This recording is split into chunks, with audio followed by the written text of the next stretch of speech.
Hey, hello there. How are you doing? I just realized I have different glasses on today. Whoop, whoop, whoop. Oh, they could do with a bit of a polish. They could do with a bit of a polish. Just really, you never realize. Why do I only ever realize this when I go live? I don't know. I don't know. How are you doing today? Oh, I'm really excited to talk about this. I wish. I'm sure there were lots of people out there talking about this when I started, um, but I didn't at the time. I wasn't aware of them, and I think we have in the last few years because of um, the C word, the vid. Um, we've become so much more attuned to the online world, haven't we? So I think we are so much more able to find information these days all about building our business than when I started. And oh goodness, I tell you what, I've started a few in my time. So I have. I've started a few businesses in my time. Um, yeah, like I think I always wanted to have my own business.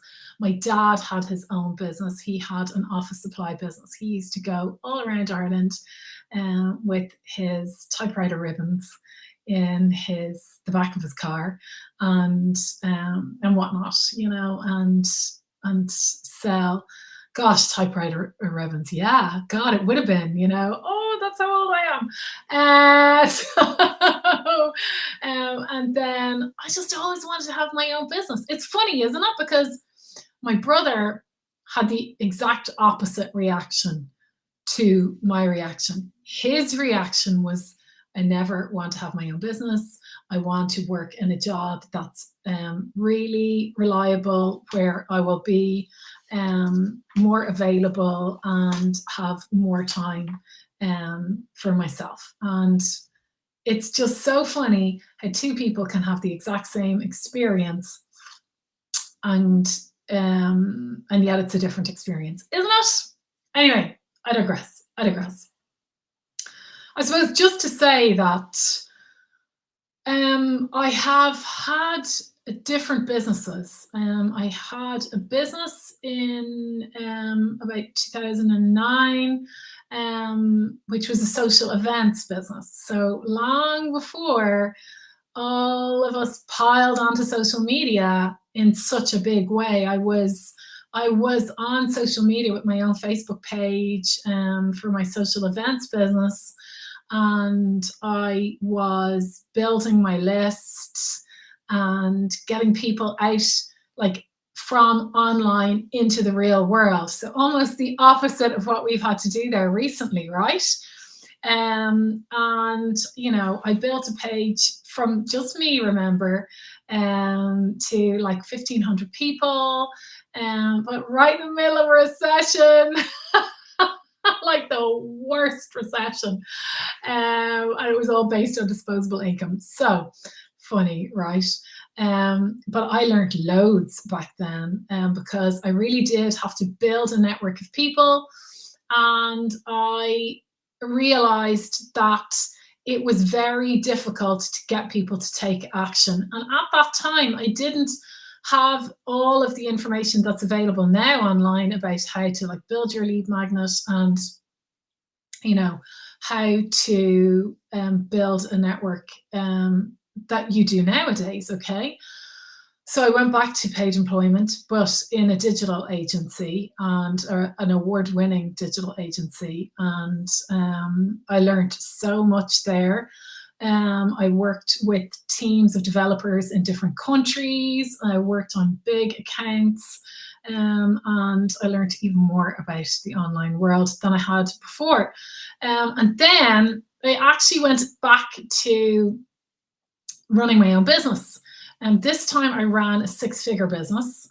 And as it turned out, I was very happy. I loved my clients. I loved the people I worked with. But then I have my daughter, and she had additional needs. And so I went, oh God, I just don't think I can go back to that. And so I started, I know this is so random, okay, but I basically had two paths to follow. I took two trainings when Schieffer was about to go back to, was about to start crash.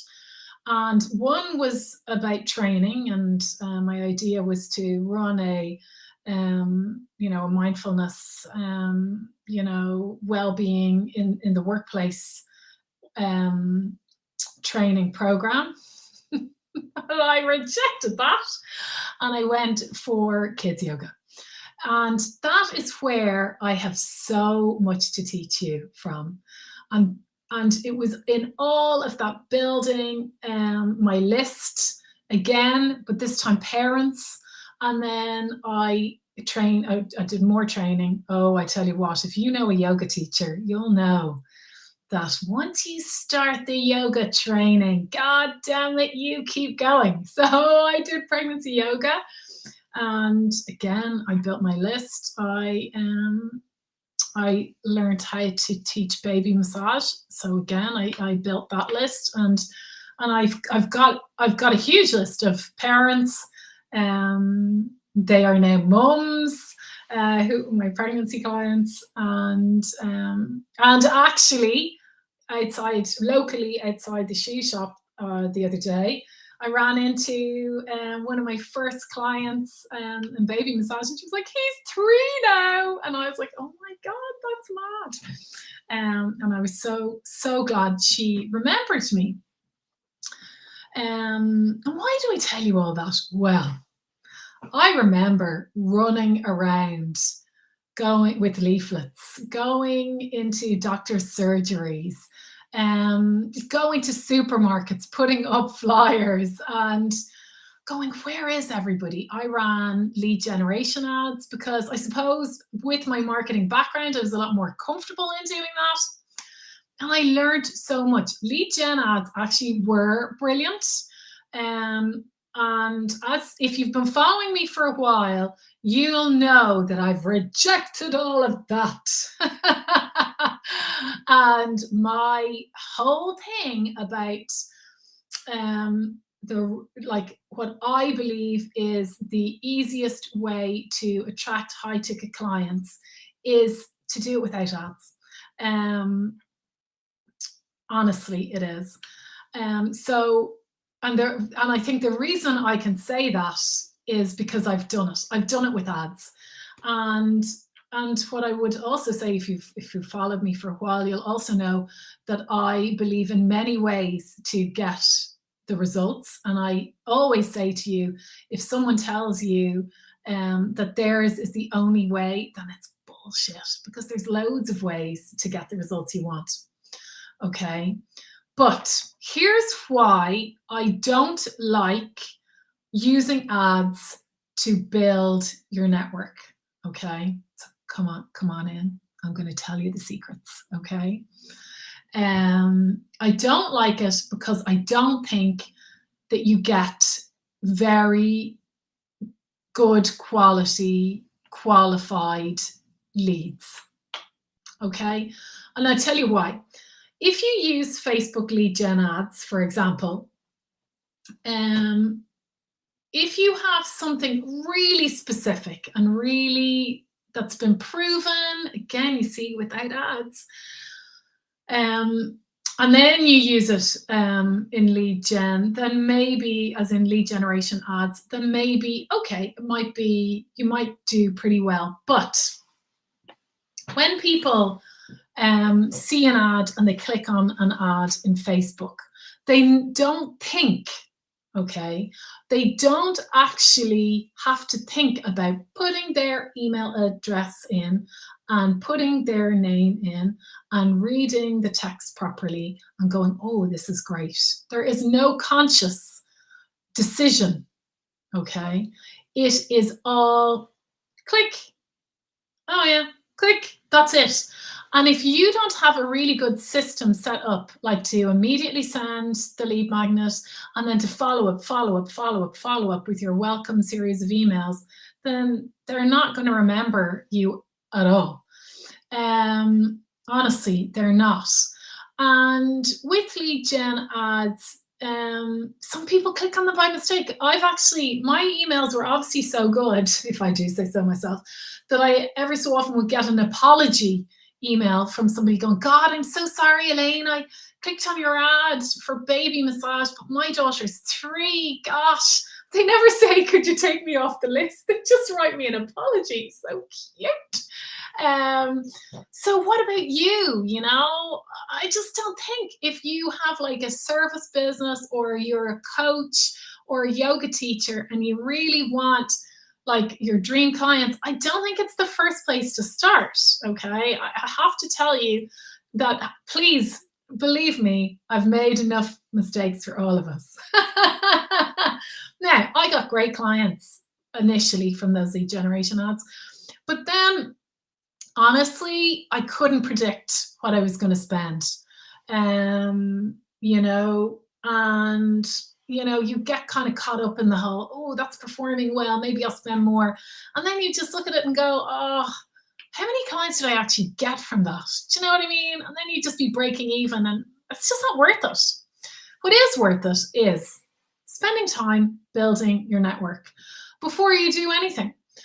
So putting your content out there, establishing who you are, saying like, this is me, this is my offer, making sure that everywhere that you communicate that, who you are, who you help is there consistently to remind people. So every time, for example, if you use LinkedIn, every time you comment or post anything, your title follows you around, okay?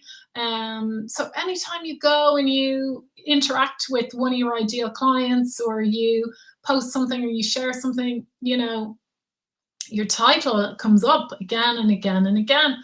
And, just interacting with your followers, like, just remember, like, if you've got 10 followers, like, imagine if they all paid you $1,000. Wouldn't you be happy with that? I would. If you've got 20 followers, if you've got like 100 followers and 10 of them paid you $1,000, happy days. Wouldn't we all be delighted? So why wouldn't we interact a bit more? Like, thank people for liking your posts, comment on their posts, and not like in a, oh, thanks a million for liking my post. Here's my offer. No, but actually like, hey, thanks a million for liking my post. How are things? And then, yeah, absolutely. Eventually, you've got to ask somebody whether they're ready to make a commitment and whether they're ready or if they're even interested in something that you offer. And maybe they are, maybe they're not right now. That's okay. They might be again. Okay. And that's the thing. It's realizing that marketing is actually, it's about human connections. And the more that you are human, when you are out there and you are oh, sorry, hello Facebook user, all I can see is Facebook user, so I can't see your name, but that's so cool. Kids yoga, okay, yes, it is great, what was I saying? Oh, darn it, these lives when I talk about the comments. Building your network, it's so important. It is so, so important. And just chatting with people, just acting like the human that you are, forgetting all like the AI and the automation part at that part, each part of marketing has a role. I'm all about tech. I'm all about automation.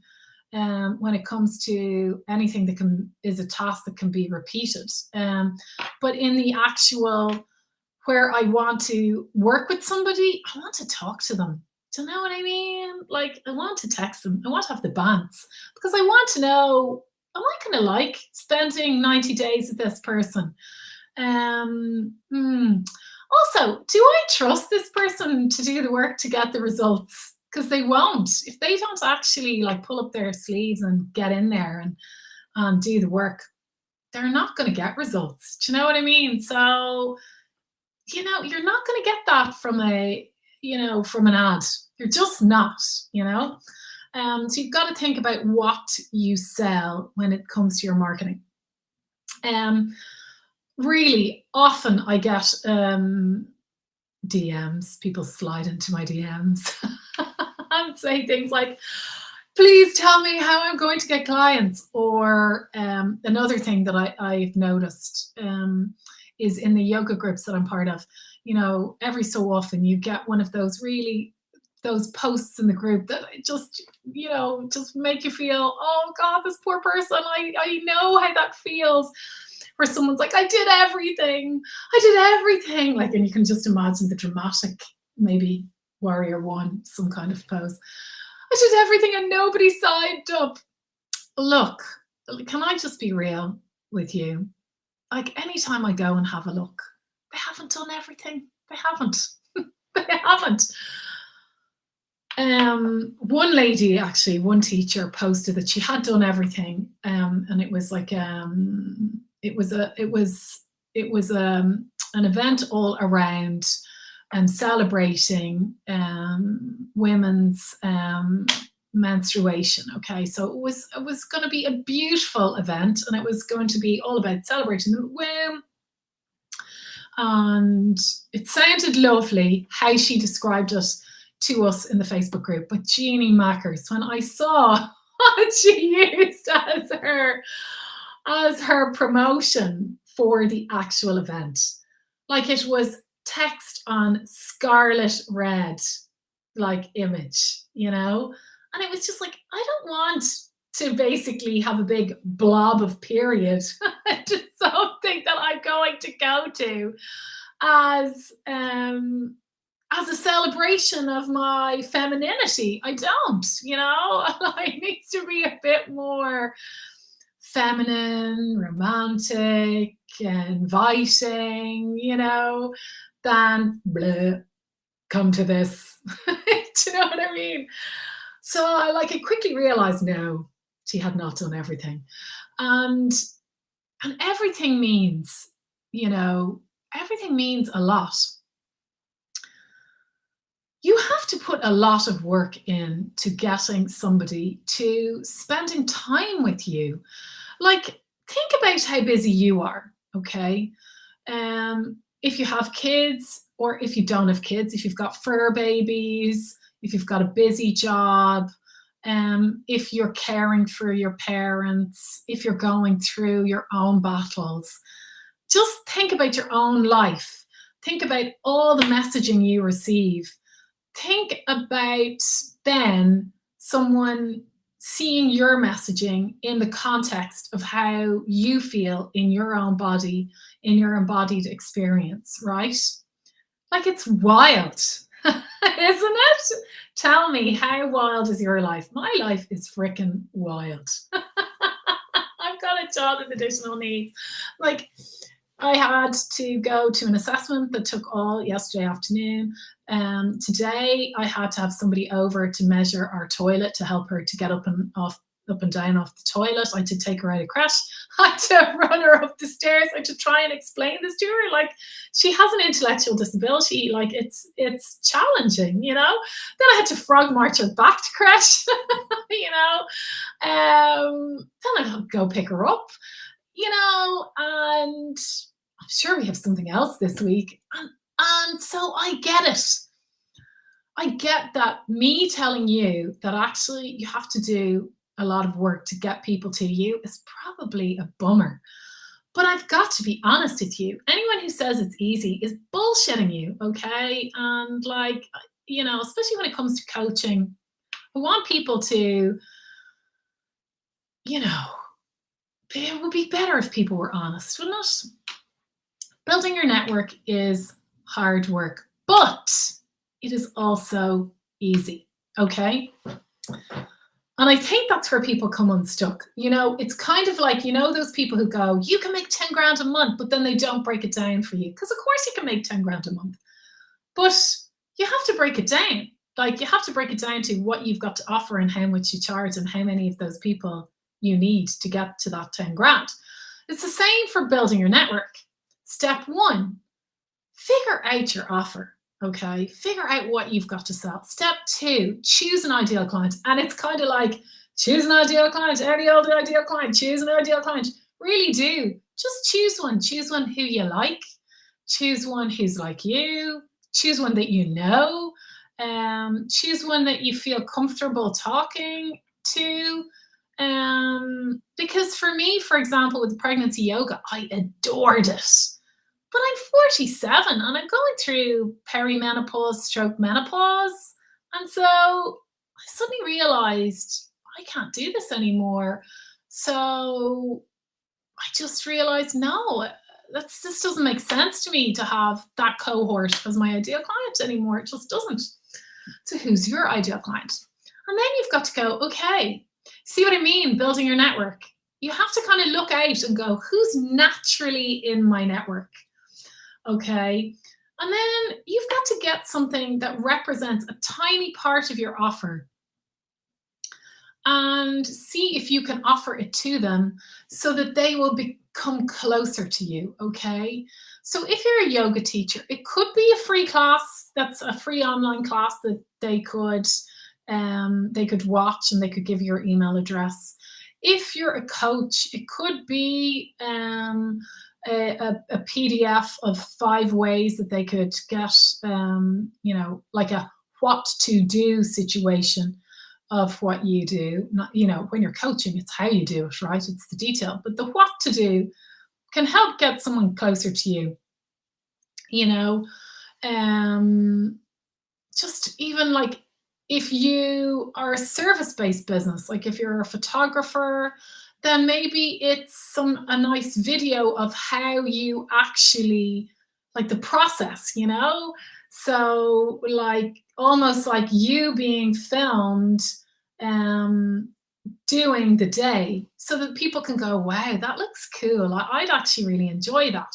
And they can see the process, and perhaps it's like a time lapse video that then shows how it all begins and then how it ends and what somebody gets, so that they can imagine it. They can go, gosh, that's what it would be like for me. Because that's what people need, okay, is to understand, oh, that's for me, okay.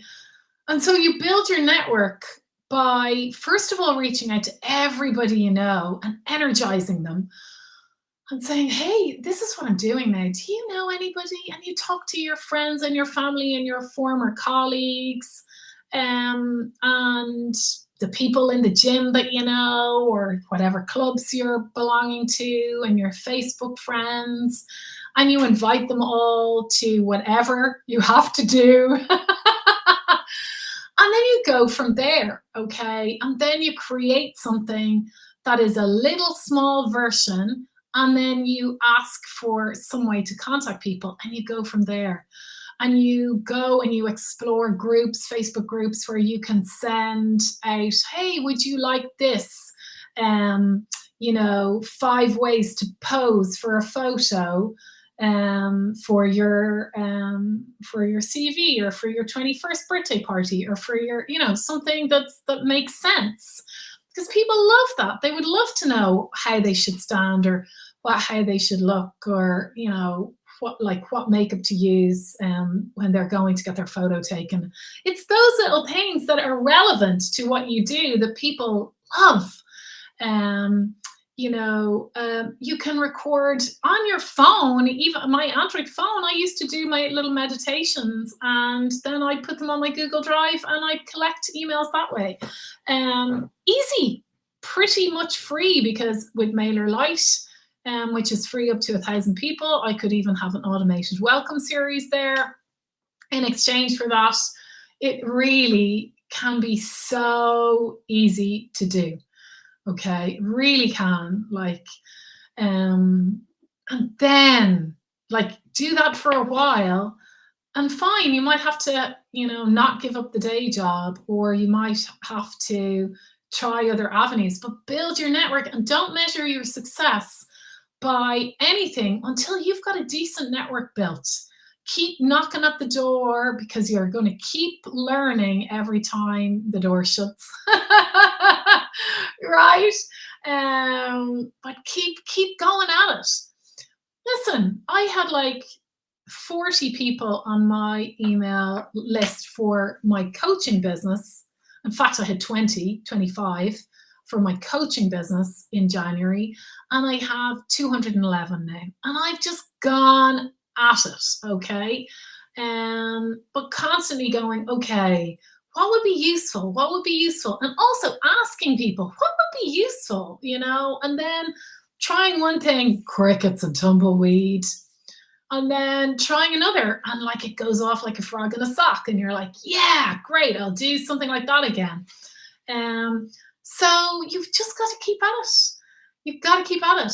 And then when you've got, lots of your ideal clients, then you've got an audience you can sell to. Then you've got an opportunity where you can go, okay, I often say marketing is all about human connection, and there are 4 stages to that relationship. One is, like kind of putting yourself out there, kind of like a bit of dating, like, oh, okay, I'm single. And then number 2 is where you meet somebody and you're like having the conversations, And then number 3 is where you make the commitment. And that's the sales part, okay? That's where you go, you know what? If we're going to be serious about each other, I need to put a ring on that finger.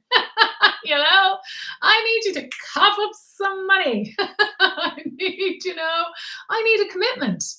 As when someone makes a commitment and there's enough skin in the game, then, especially if you're a coach, then they're going to get their results that they want, okay? You can't help somebody until you get to that point. And then there's the we're in this together part. And that's the part where, it's the delivery part, isn't it? It's the part where you're working together. That's the part where you're going to get the testimonials. And guess what? That's the part where then you're going to get more business.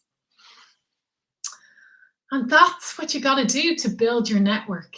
And yeah, it's a lot of work. But you have to appreciate, like I said earlier, if you want to pull somebody away from their busy life to spend time with you, then you need to take action to do that. You need to look at the amount of messaging. I mean, I'm sure maybe some of you might be of my vintage. I mean, when I was growing up, I was quite unusual. In our house, we had the English channels. Ooh la la. So in Ireland, you had 2 channels. But we had like the BBC and UTV in our house, which is huge. And that's all we had. And a couple of radio stations and some magazines and a paper. Like, we didn't have this plethora of stations and Netflix and Disney and, YouTube, and we didn't have everything. And now think of what you're competing with when you're trying with your small business to go, hi, I'm over here, But at the same time, we didn't have the opportunity of 8 billion people, which you do if you have an online business. So you've got this. You can do it. You just need to work at it. So build your network. Build your network. Think of a way to get some bait on the hook and whack it out there. Talk about it unashamedly, and get your message out there. If you need help with that, I have 2 free workshops in the next 2 days. Tomorrow, I'm doing work on creating a magnetic offer. So if you want help with that, if you're like, oh, I just don't know whether what I'm saying in my LinkedIn profile is right. I don't know whether how I'm positioning my service is right, then come, it's free. I'm going to be taking, there'll be a Q&A. Honestly, to be honest, if you ever come to even my webinars, I actually can't help myself. I have to teach on them. So I do always pretty much take people's questions in the middle. Come and get your answers. The second day on Thursday, I'm going to be teaching all about how to identify your ideal client. Because honestly, that is half the battle. Knowing who to talk to and knowing how to pitch it and knowing, how to ask yourself, who is your ideal client? That honestly, it was half the battle for me anyway, and definitely helped me to triple my revenue this year, was getting that right. So you can do that too. You can do it. And I'm also going to share some ideas of how you can come up with content ideas for your business. So come along. It's at 1 p.m. UK and Ireland time, which is 8 a.m. Eastern Standard Time. If you're on Instagram, the link is in the bio. And if you are with me live on Facebook or LinkedIn, then the link is in the post with the video, I do believe, but I shall be posting about it. So come along, and let's just get energized and let's grow your businesses. Thank you so much for spending time with me. It's always pleasure, serving and helping people with their marketing. After all, I've got 50,000 hours of that particular subject matter under my belt. I think you might be able to see the wrinkles a bit better today. So come on, let me help you, because I just can't wait to see your business just do what it should be doing, okay, which is being incredibly successful. Mwah! For now, get out there, get hydrated, get a nice cup of tea, and I hope to see you tomorrow. Okay, bye. Thanks for joining me.